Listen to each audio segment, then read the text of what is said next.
எப்பவும் இல்லாமல் கொஞ்சம் டிஃப்ரெண்ட்டாக சிக்கன் வச்சு பட்டர் கார்லிக் சிக்கன் தான் ரெடி பண்ணியிருக்கேன். வாங்க எப்படி பண்ணுறதுன்னு பார்க்கலாம். அதுக்காக சிக்கனை மஞ்சள் தூள் போட்டு நல்லா வாஷ் பண்ணி எடுத்து வச்சுருக்கேன். இது கூட கொஞ்சமாக மிளகு, தேவையான அளவுக்கு உப்பு, அரை லெமன் சாறு போட்டு நல்லா கலந்து விட்டு மூடி போட்டு மூடி 1 மணி நேரம் ஊற விட்டுருங்க. இப்போ 1 மணி நேரம் தாண்டிட்டு எடுத்துகிட்டு இது கூட 1 டீஸ்பூன் அளவுக்கு கார்ன்ஃப்ளவர் போட்டு நல்லா கலந்து விட்டுருங்க. இப்போ இது கூட அரை டீஸ்பூன் அளவுக்கு மைதா மாவு போட்டு நல்லா கலந்து விட்டு எடுத்து வச்சுருக்கலாம்.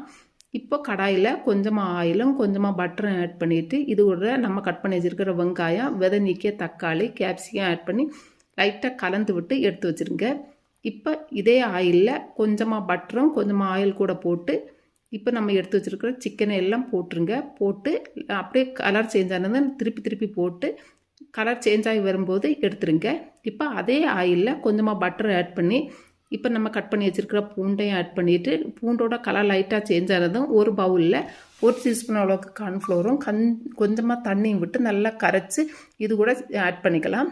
இப்போ இது கூட கொஞ்சமாக சோயா சாஸ், சில்லி சாஸ், கொஞ்சமாக பெப்பர், சில்லி ஃப்ளாக்ஸு, தேவையான அளவுக்கு உப்பு ஆட் பண்ணி நல்லா கலந்து விட்டு இப்போ தேவையான அளவுக்கு தண்ணி ஆட் பண்ணி நல்லா கலந்து விட்டு நல்லா கொதிக்க விட்டுங்க. நல்லா கொதித்ததும் நம்ம எடுத்து வச்சுருக்கிற சிக்கனை ஆட் பண்ணிக்கலாம்.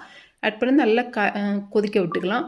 கொதித்ததும் நம்ம எடுத்து வச்சுருக்கிற வெஜிடபிள்ஸ் எல்லாம் ஆட் பண்ணி நல்லா கலந்து விட்டு எடுத்தாச்சுன்னா சூப்பர் டேஸ்டியான ஒரு சிக்கன் கிரேவி ரெடி. நீங்களும் வீட்டில் ட்ரை பண்ணி பாருங்கள்.